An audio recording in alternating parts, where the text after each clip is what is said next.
I think for a lot of people, they're just afraid of what's on the other side. I think they're afraid that they're going to be in trouble. They're going to be punished. They've lived for so long with the belief, the, Yeah. the different religious beliefs, and they're just scared. And I think that's one of the reasons why I came back is to let people know that there is nothing to be afraid of. It is just.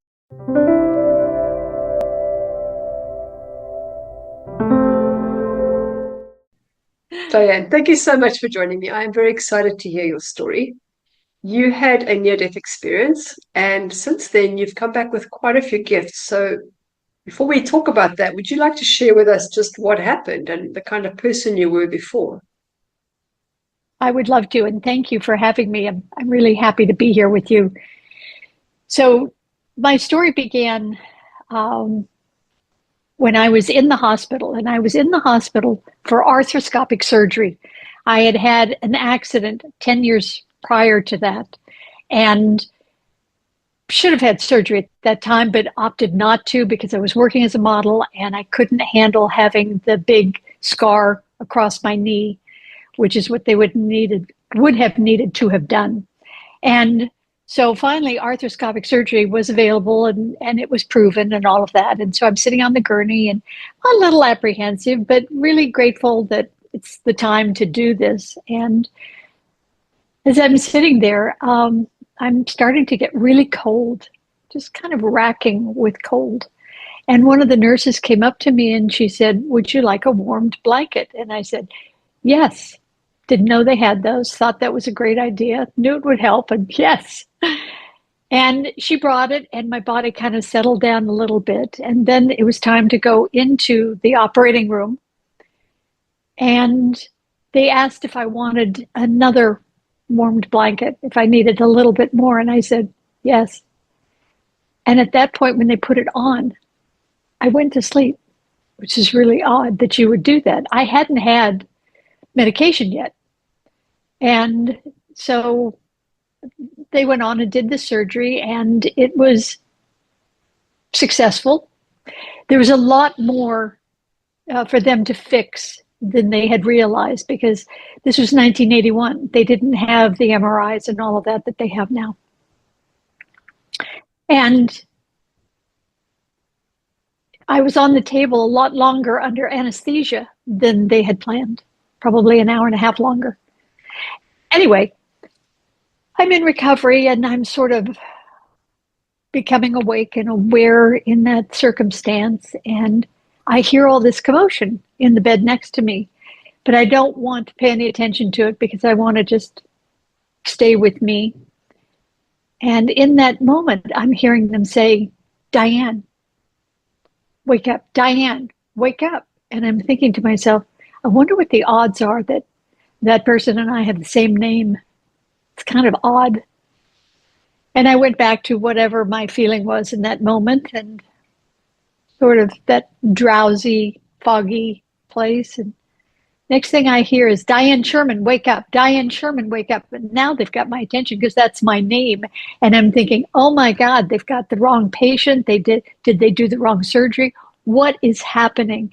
And I'm waving, to get their attention, and they're not paying attention to me. And I don't understand what's going on because I'm verbally addressing them. And then I'm thinking, well, they're trying to save this person's life, so maybe they're just not paying attention to me. When things calm down, I'll talk to the nurses and we'll get this sorted out. The next thing I know, I'm standing at the bottom of the bed of this person that they're working on. And I'm looking up at her as well as I'm looking at you. And I realize it's me. And there was no sensation of connection to the me in the bed. And I even remember looking down at myself standing there. And I see myself in a hospital gown looking down. I can see my legs, I can see my feet. And I'm looking back up at her. But yet there's no anxiety, there's no worry, there's no fear about, well, what's happening to her or me. And I realize that, they're trying to bring her back. And it was as simple to me as somebody said, pass the salt, please. It was just like nothing. And in that, there was a lightness to it. It wasn't heavy and oppressive and scary and overwhelming. It was like, wow, okay. The next thing I know, I'm now up in the corner of the room and I'm overlooking everything that's going on. And even though I don't understand it, I'm not worried about it. I'm not in fear of it. I'm not notating it really. It's just a passing glance of it. And then I feel myself being pulled out of that corner of the ceiling. And now I'm kind of being shoved. And every time I say that, I can feel my body arch backwards, being shoved into this blackness. And as a kid, I was terrified of the dark. There's a lot of trauma in my family and a lot of scariness in the house. And I needed to see what was coming at me, who was coming at me, what was happening. And in the dark, I felt, powerless. So I'm thinking, okay, if I can just find one little tiny glimmer of light, I know I'm going to be fine. And I'm looking and I'm searching and I'm searching and I'm searching. And I see this one little pinprick of light so far away. And I'm just fixated on it because I know, okay, I can hang on with that. I'll be okay with that. And as I'm watching and watching, it's starting to grow and come closer to me. And as it does, it starts to be everything. The light, that little pinprick is now everything around me. And it's got consistency. It's sort of diaphanous in a way. It's cloud-like, but the color of the white I'd never seen before. It had all the rainbows of colors in it, and this is a new word for me, it glistened. There was a sense of glistening. I've never said that before. But it had a shimmer to it and a vibrancy to it, and yet it was nurturing and comforting. And as I'm totally surrounded by it, I'm now kind of moving through it. And I remember thinking, I'm floating, because I'm looking down and I can see I'm floating about, I don't know, a couple feet off the ground. And the white, this diaphanous white that I'm in, straight ahead of me is opening, it's parting. And I'm sort of giggling to myself, sort of, there's a chuckle about that I'm floating and I'm coming out of this. And there are 2 rows of monks on either side of me in the brown monks' robes, 6 on either side with the hoods up. And I'm coming through the white cloud-like substance, and I'm now standing at the end. And the one on my left steps forward and he looks at me and he says, "You cannot stay. It's not your time. You must go back." And I'm stunned and startled by his presence and his words. And I'm feeling, my God, I just found home. I just felt this sense of myself here as in coming home. I've been married, I've had a child, I've done things in my life, and nothing has ever brought me to this feeling before.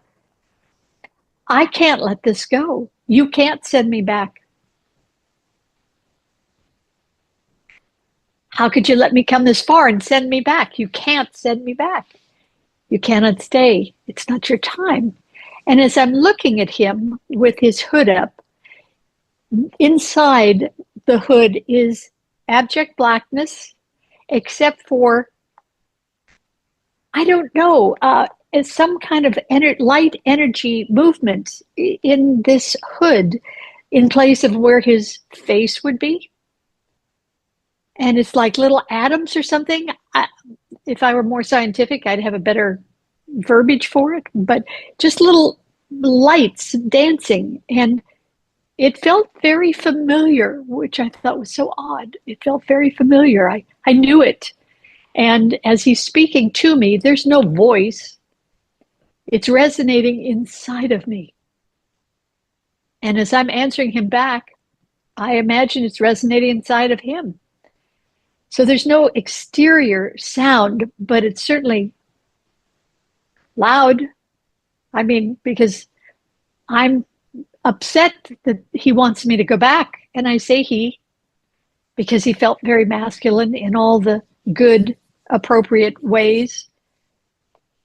And he looked at me and he said, and it's interesting, I said, he looked at me, there are no eyes, but that's the sense of it. You understand? And he's saying to me, you have a child.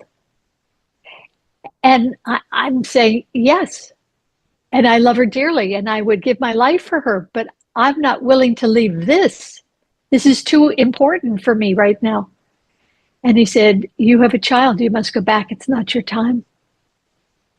And I started thinking about my daughter, who was 6 years old at the time. And I thought, who would care for her in the way I wanted her to be cared for? My husband was my ex-husband for a reason. My parents were both deceased. My sister had mental issues and wasn't safe to be with my daughter.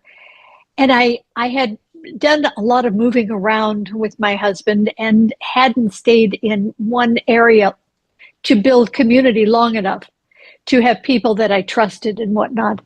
And I'm thinking, who would love her the way I want her to be loved and cared for? And in that instant, I'm back in my body. And when I woke up from that, being back in my body, I was in my hospital room. And there was a woman who was sharing the room with me, and she'd had arthroscopic surgery, and she'd had a lot less damage than I'd had, because they found a lot of damage once they got inside. And she was in abject pain, and I was in no pain. As a matter of fact, a short bit after I woke up, they had me up on crutches walking. And I left the next morning. And when I saw the doctor in his office, he said to me that he had never seen anybody heal as fast as I did. And I know that was because of my near-death experience. So that's my story. Wow, that is incredible. So just to go back, a lot of people, when they've had a near-death experience, they refer to themselves when they see their body as the body. It's like there's a total disconnect. You don't feel like ownership toward it. I just find that very interesting, because you also said it, it was just a body. It wasn't my body. Well, that person wasn't me. Yeah. That whatever that person was at that moment in time had nothing to do with who I was in that moment in time. Yeah, total disconnect. There was a sense of honoring, but not a sense of ownership or belonging or heart connection. There was no feeling. I think that's the big word for me. There was no feeling about the woman in the bed. She was the woman in the bed. I know it was me because I could see her face, but it was her. It wasn't me. Yeah. I just find it fascinating, because we play these roles out in our lives and we take everything so personally. But when you look at it from a bigger perspective, you realize it's just the part you were playing. It's not the real you. It's just the real you coming into the body with a limited amount of you to experience a limited amount of life. Yeah. Do you think the monks had anything special or significant symbolically for you? Do you think they meant something? Oh, I think so. I was raised Catholic, 12 years of Catholic school. Thought about going to convent school after high school graduation. And so for me, it was very analogous to see the monks. And they were the safest part of my religion, because Catholic religion for me, is based in fear. And the interesting thing for me after my near-death experience is the first thing I did was walk away from the church, because I realized, having been on the other side, that everything I had grown up with, everything that I had learned or felt and studied, was a lie. It wasn't based in love. It was based in fear and control and shame. And that was no longer okay, Yeah. because I knew we were loved. And once you know that, once you feel that, you can't erase that. And so how could I go someplace where they're preaching everything about control and fear and not being good enough? Yeah. There's a lady called Nawal. She studied all the world religions, and she said all it is a political game. It's just aimed I at think that's keeping true. people down.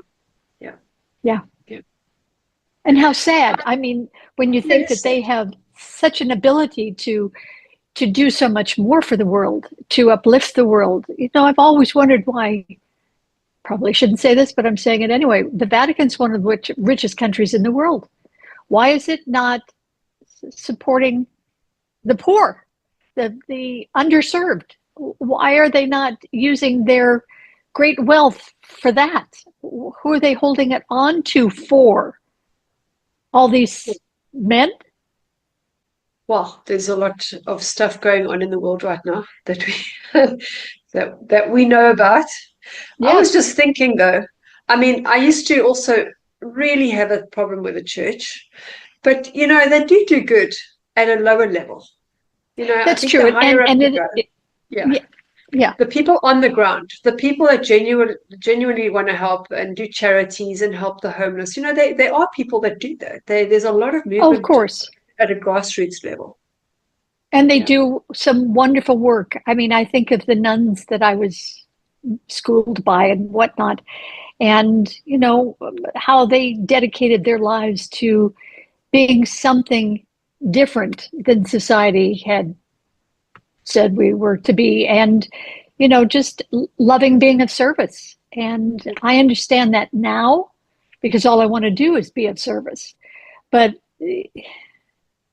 yeah, Yeah. I think religion is necessary to guide people to a certain place in themselves and in their life.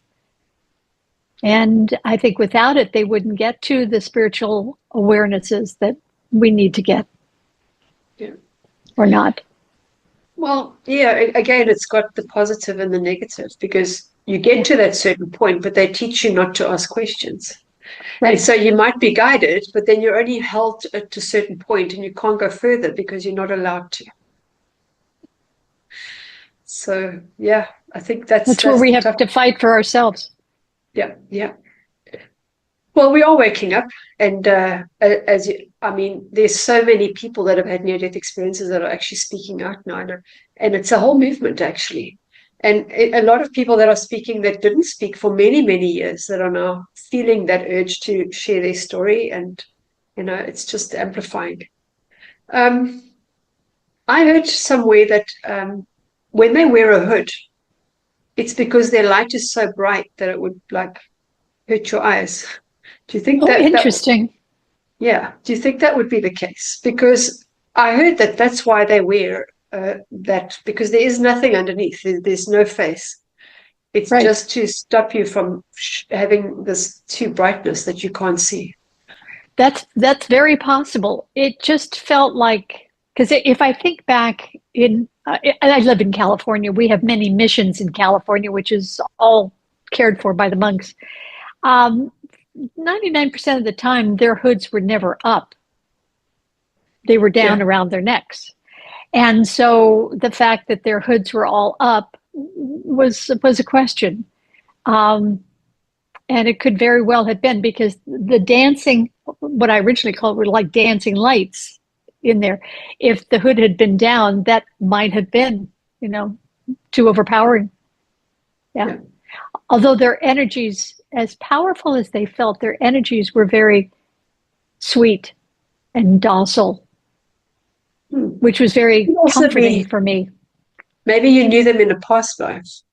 From Maybe, you know? So somebody asked me if they were a counsel on my behalf. And I said, could very well have been. I don't really know. Yeah.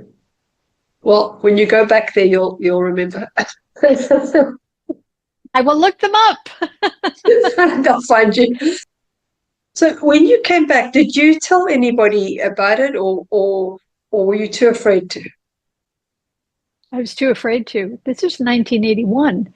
I didn't even know the terminology near death experience. I didn't know of anybody ever doing that. If I had gone to my priest, he would have thought I was a heretic or just crazy. If I'd gone to my doctor, he had no reference point. He would have thought, maybe you need some medication. So it was a scary time for me to share this huge event for me. And because of that, and it's interesting, I'm just getting this awareness right now. I made it so small and not important, as opposed to allowing the bigness of all of it to permeate me. I tried to just fit it into my pocket and keep moving, kind of thing. And that's what I did. Yeah. And I didn't speak out loud. Well, I didn't speak in front of people about it until 2011. I went to see somebody speaking. A friend had taken me to hear this gentleman speaking on a spiritual topic. Didn't know it was a near death experience till we got there. And as he's saying his story and whatnot and sharing, I'm thinking, I need to do that. I need to do that. Now, I hate public speaking. It's never been something I've wanted to do. It terrified me throughout my life. So the thought that I need to do that, I want to do that, was really odd for me, but it was pushing inside of me from the inside out. And then I started getting visions from spirit of me speaking in front of people, and I kept saying, stop that. I can't deal with that. And they kept saying, it's okay, just watch and listen. We're going to help you through this. We're going to help speak through you. And we're going, what? You're going to what? So that's how it came to fruition. In all that time that you were dealing with, obviously because something fundamental must have shifted in you, how did you cope with it? I don't know that I coped all that well. I was used to suppressing things, from the experiences I'd had growing up and whatnot, put it away and keep moving kind of attitude. And I remember soon after my surgery, my sister and I went to dinner one night, and we'd been to this restaurant many times, knew it well, very comfortable there. And we're waiting to be seated, and all of a sudden I'm hearing all these people speaking and feeling all their feelings, and I'm hearing their stories and their pain and suffering, and I'm thinking, oh my God, I'm becoming psychotic. There's something radically wrong with me. Who do I go to get help about this? That was the scariest thing for me, because I thought they're going to commit me, because there was some mental illness in the family, and I thought, oh my God, now it's me. So it was a scary, overwhelming time. But you know how spirit works. When you're wanting something, needing something, oftentimes spirit will bring it. Somebody will show up for you in some way. And I went for a facial. And this woman, I'd never met her. There was something I was attracted to about her energy. And she started explaining things about my face and what that meant emotionally and how it was showing up on my face. And that was a new concept for me. And we got to talking, and she was the one that got me to my first teacher, which I'm in such gratitude for, because I was lost. Well, I think especially in the 80s, I mean, they would have committed you, because even now, if you go to the medical institution, they're not trained in this kind of thing. So they would just give you drugs and, shock therapy or whatever and tell you to get Exactly. along, tell you you're bipolar or something like that. So yeah, it's not Right. safe. Yeah. Nope.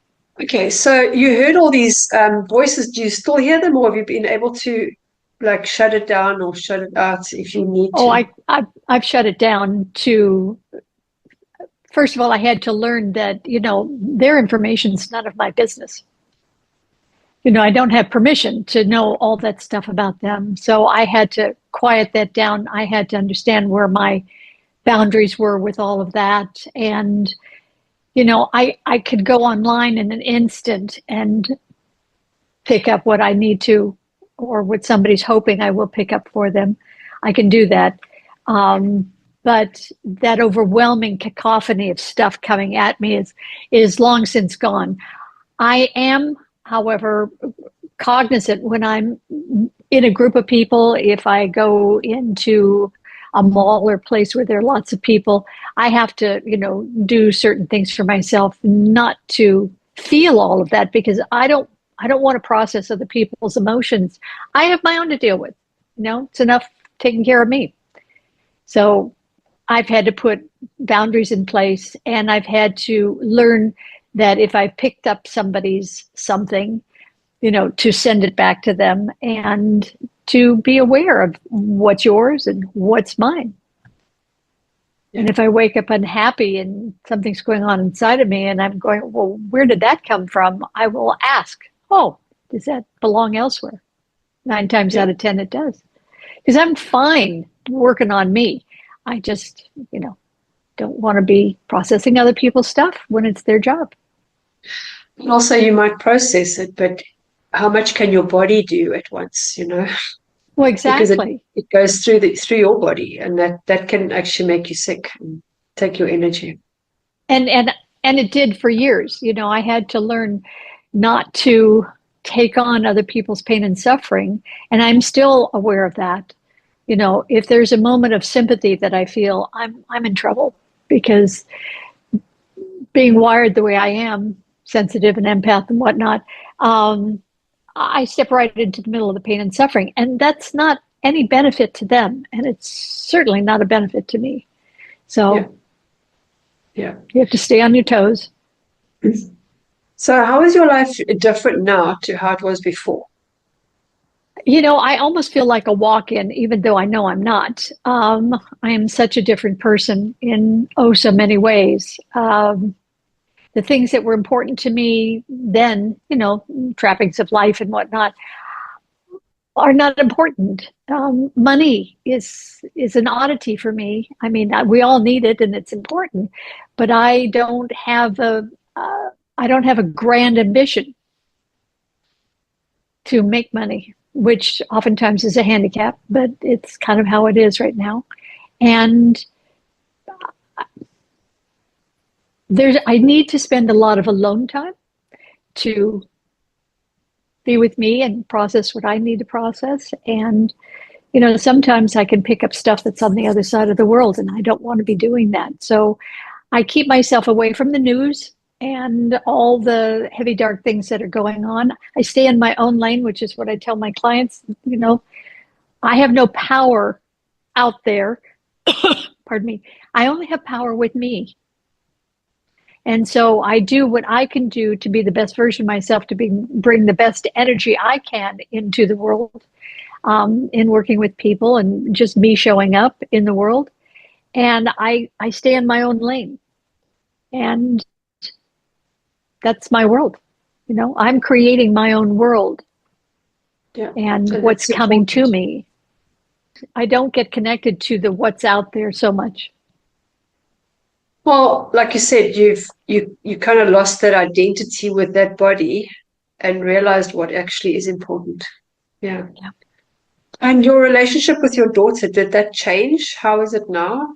I mean, because you would have seen it through different eyes, I'm sure, going back.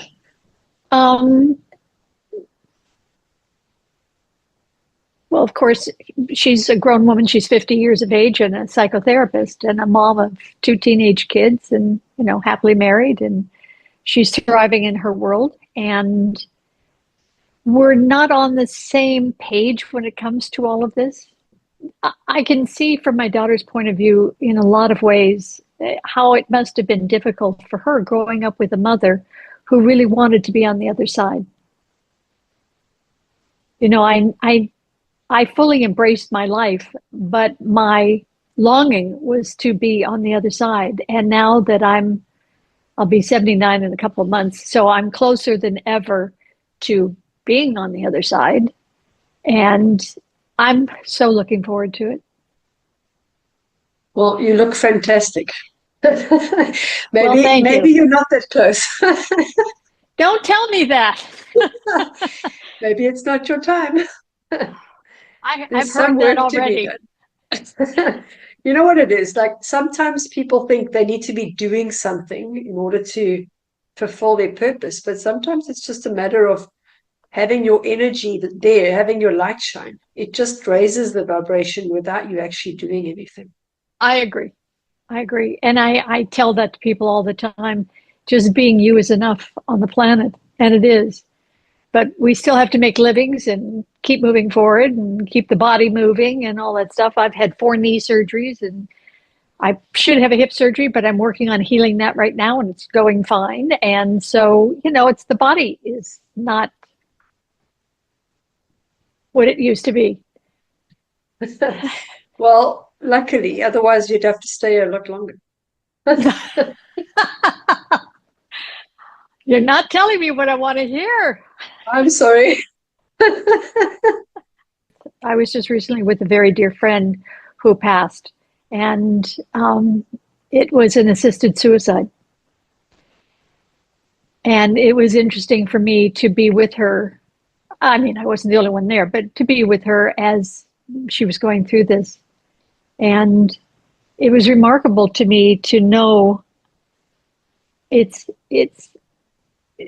you're here, you're gone. It's that instantaneous. And it was so gentle and peaceful for her. And she'd been struggling with cancer a long time and knew what she needed to do for herself. And, I honored whatever her feelings were about that. And it was, I was expecting more, which is an odd thing for me to say, but I was expecting to experience more of change than there was. I never saw her spirit leave her body. It was just like somebody turned the lights off. That was it. Very odd, but very gentle.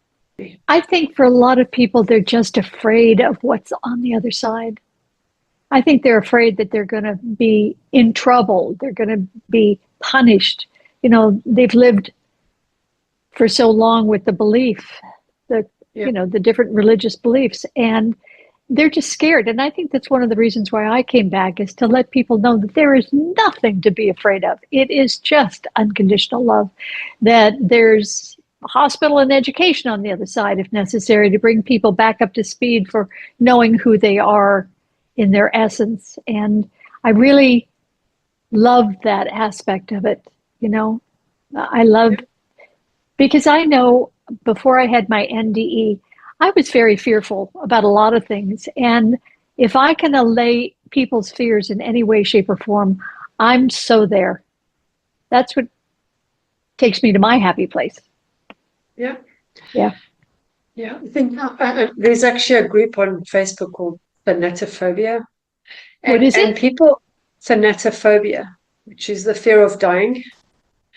And yeah, they're petrified of what's going to happen. And they live every single moment of their life worrying about where they're going to go to. Or, is it this nothingness or is it hell?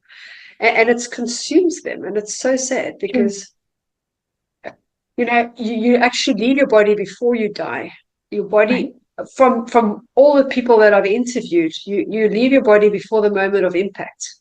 So you don't feel the pain. You don't, the body then just gets dropped like a suit. It's not, Exactly. the consciousness isn't there anymore. Yeah, it's I interesting. realized that when I was in Africa and I saw a lion kill, and I saw the animal spirit go out before the lion hit it. It was interesting because it was almost like the animal knew that the lion was going to get it. It couldn't outrun it, and it let go. And I thought that's what we do. We feel such suffering about people we've lost who've died in terrible accidents and cancer, whatever it is. And the truth is, it's not really like that. Yeah. It's a very loving experience, unless you're fighting tooth and nail not to go, and then I think that can be pretty horrific. You came back with quite a few gifts. You're clairsentient, you're clairaudient. Are you able to see people's auras and stuff like that, or do you get visions? I don't see auras. I do get visions occasionally,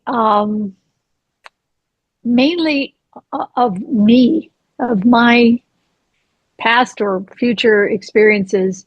Um,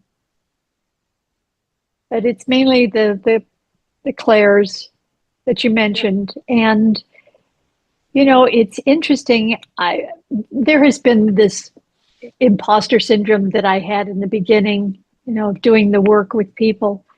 And I finally had to get to the place of knowing that it's all good, no matter what, it's all good. And that whatever I'm giving, sharing, doing, blah, blah, blah, is exactly what's necessary, and to trust myself, because there's always that niggling, that comes from my childhood, that you don't measure up kind of stuff, you're not good enough. And who are you to be able to tell somebody anything? And especially when I'm doing the spirit removal stuff, you have to be pretty strong within yourself to go toe to toe with that. And so, yeah, um, I'm loving the abilities that just keep growing in me, the awarenesses, as I'm evolving and healing more of me and coming online more to be the best of me.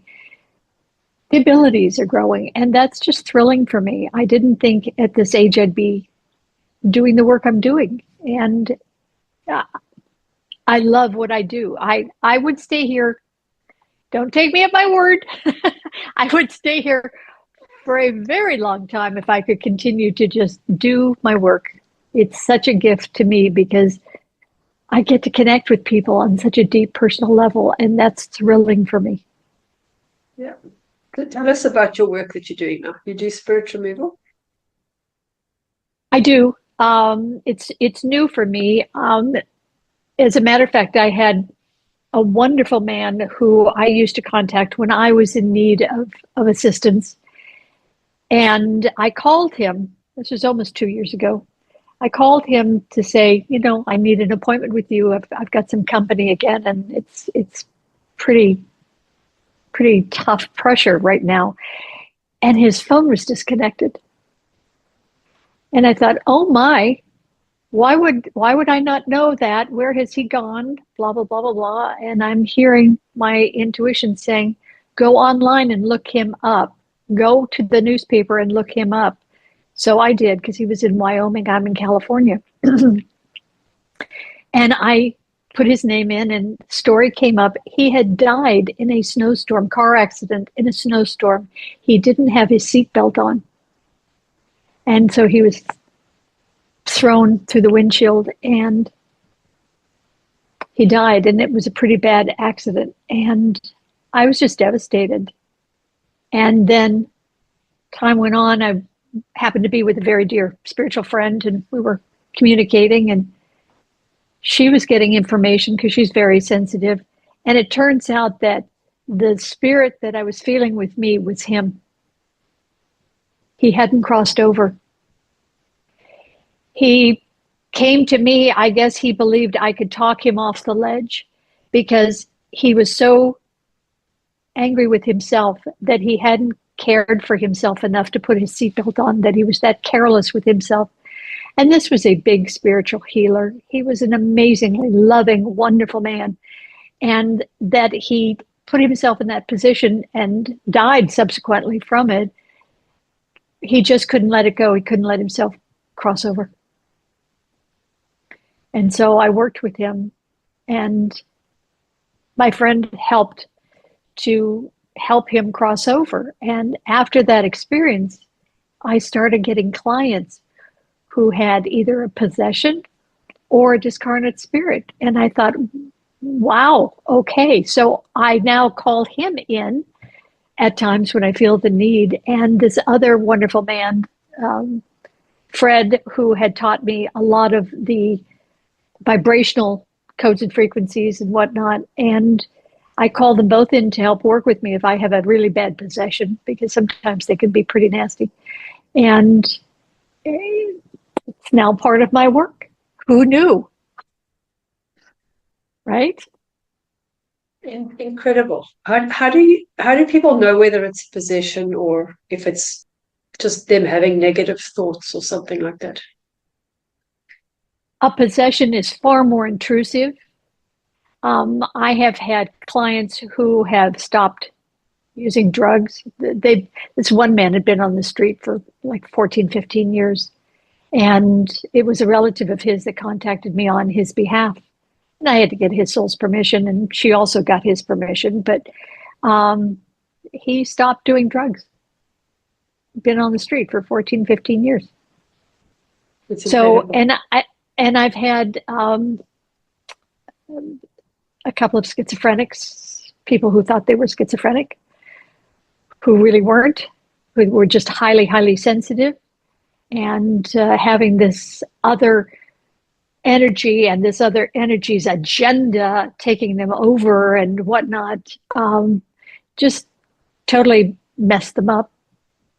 So it's now discarnate spirits are much more subtle. You know, they've just jumped on because they can't move around, they can't do anything because they don't have a physical form, and sometimes they don't know they're dead. That's the tough one. But walking them through to the light. And oftentimes I'll call in a relative that has passed over, and they will walk them through to the light. I even had, and here's back to, you never know the answers to all these things. This one particular person did not have anybody that we could call from the other side. But what came through was their dog. Oh. The dog came through to walk them through. I didn't know that could happen.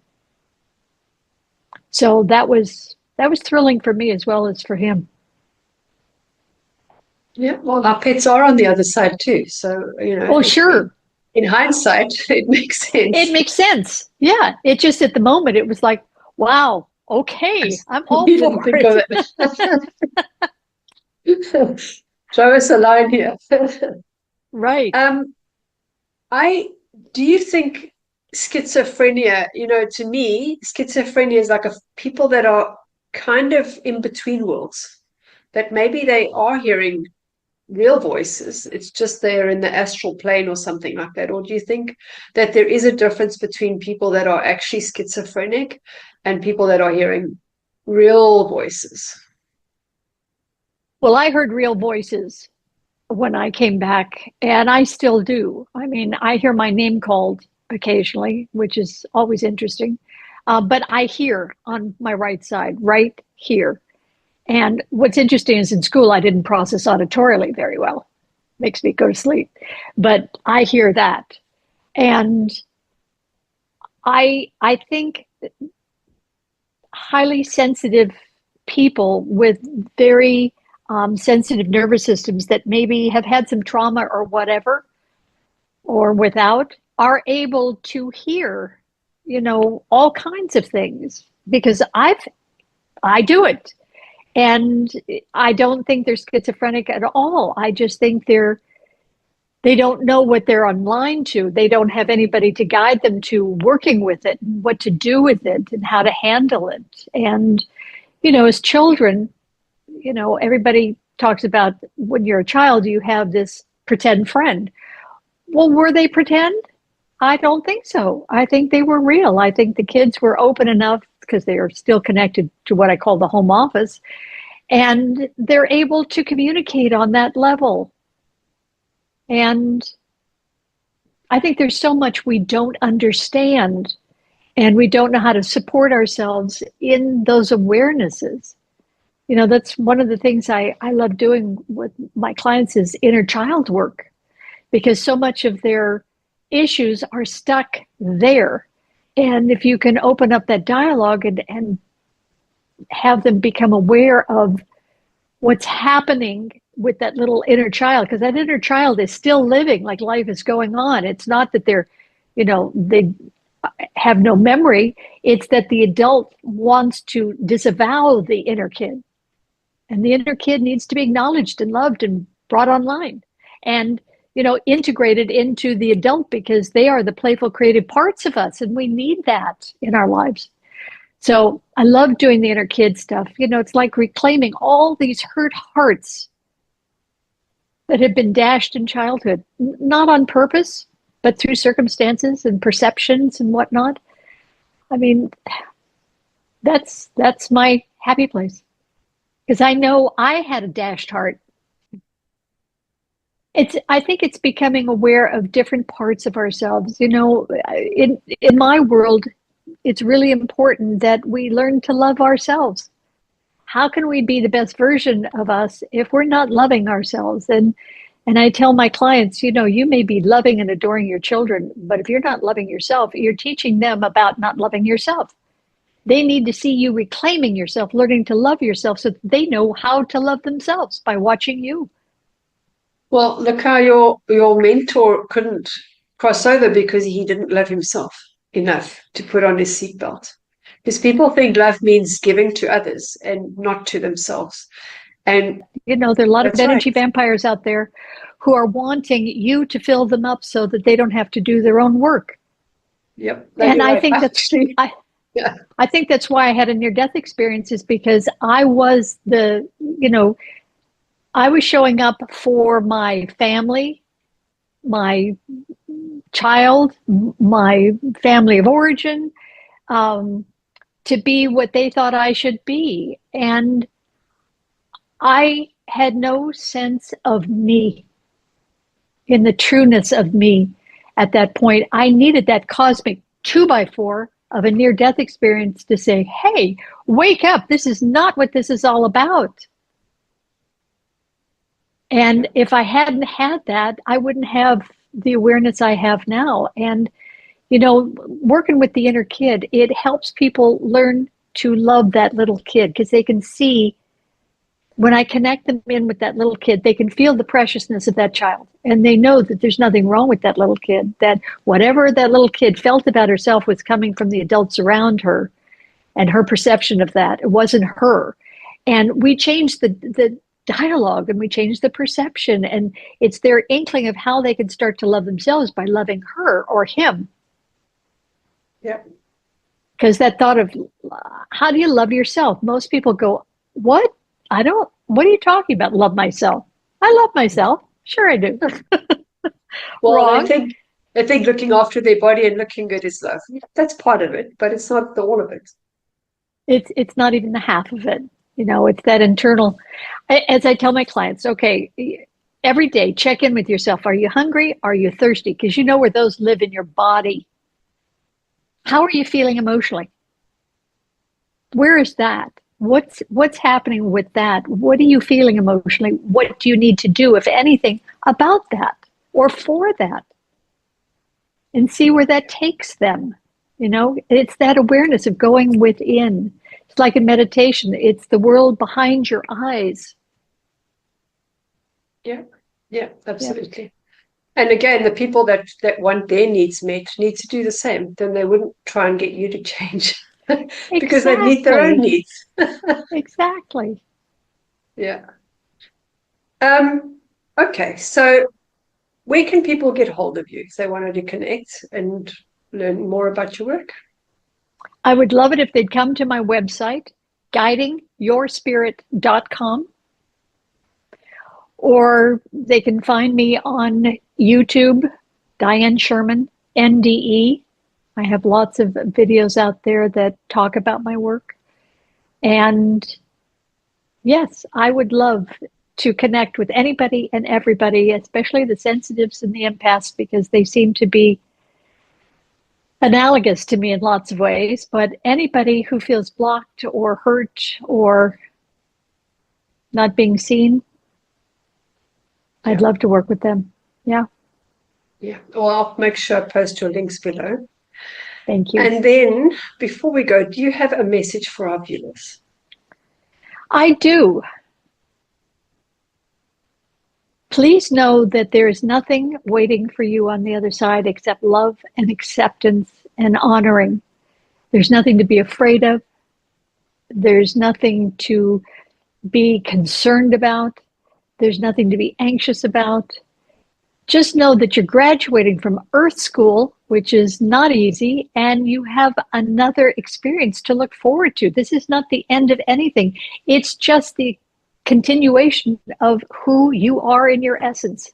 And it's wonderful. So look forward to it. Don't be afraid of it. Let's start celebrating death like we do birth, because they're equal in the magnitude of expansion for us. And take the time to understand who you are, what you need, what you feel about yourself, and each day try to be more loving and patient and tolerant and gentle and kind with yourself, because this is not easy being here. And you can't get it wrong. There's no judgment. The universe does not judge us on any level. So stop judging yourself and just love yourself. It's the best thing you can do.